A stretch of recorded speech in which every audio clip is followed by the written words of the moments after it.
중동이 다시 화약고가 되고 있습니다. 확전 가능성이 있는 건지 중동 상황 짚어보겠습니다. 국제부 주진희 기자 나와 있습니다. 어서 오세요. 예. 지난 4월에도요. 이란이 이스라엘 본토를 공격한 적이 있는데 이번 헤즈볼라 공격은 그때하고는 조금 다른 것 같아요. 네, 맞습니다. 지난 4월 공격 때는 공격에 대응할 시간을 줬던 사실상 보복이 조율된 상황이었다고 할 수 있습니다. 예. 반면 이번엔 헤즈볼라의 공격이 임박했다는 첩보가 미국과 이스라엘 정보 당국에 지난 이틀 동안 있었다고 합니다. 이런 첩보를 뒷받침하는 정황도 지난 며칠 동안 이어졌습니다. For weeks to see how Hezbollah will respond to the assassinations. An intensification of cross-border fire. Hezbollah has said that yesterday, for instance, it launched 12 strikes on Israeli targets. 지난 7월 암살이 있고 나서 벌써 4주 차인데 이란의 장고가 너무 길어지자 헤즈볼라가 행동에 나선 것 같습니다. 예, 헤즈볼라가 물론 이란의 핵심적인 대리 세력이긴 하지만 만약에 이스라엘을 공격한다면 후티 반군, 하마스 동시에 공격할 거다 이런 예측이 있었는데 그러지 않았습니다. 미국을 의식했을까요?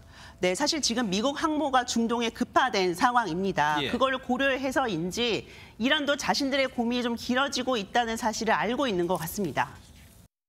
ممکن است دوره انتظار از پاسخ طولانی‌تر بشه.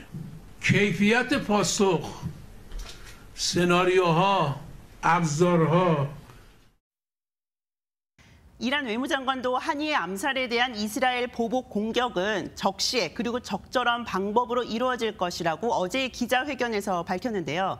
전면전으로 치닫지 않는 수준이면서 예상치 못한 최대한의 공격 방법, 그 레벨을 찾고 있는 것 같습니다.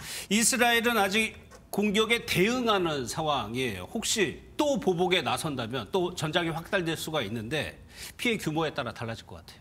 네, 그렇습니다. 그래서인지 헤즈볼라도 이번 공격을 발표하면서 이번 공격 대상에 대해서 이렇게 강조했습니다. What will cross a red line for Israel in terms of a potential for escalation of response is if there have been high civilian casualties, that they're only targeting military sites, and that is sort of within the expected red line. 외신에 따르면 이스라엘도 헤즈볼라와의 전면전은 피하고 싶어 하는데요. 이유가 있어 보입니다. Lebanon much easier. So it has this sort of strategic depth that it takes full advantage of. In 2006, 34 days of cross-border fire, then Israeli troops entered South Lebanon and were essentially 아직 이스라엘 측이 구체적인 피해 상황을 밝히고 있지는 않지만 현재까지 확인되지 않은 여성 1명의 부상이 알려져 있고요. 군사시설 피해도 아직은 발표되진 않고 있습니다. 예, 그런데 주 기자, 사실 이스라엘과 가장 대척점에 서 있는 세력이 하마스란 말이에요. 하마스와는 어떻게 되는 겁니까? 네, 사실 이스라엘 측은 헤즈볼라와의 전투가 이어지는 와중에도 협상을 위한 고위 협상단을 파견하기로 했다고 합니다. 미국이 지금 휴전안을 제안한 상황인데 여기에 합의를 하진 않더라도 대화는 이어가겠다는 겁니다. 하마스 측도 일단 협상장인 카타르에는 와 있는 상황이라서 계속 지켜봐야 할 것 같습니다. 알겠습니다. 잘 들었습니다. 주진희 기자였습니다.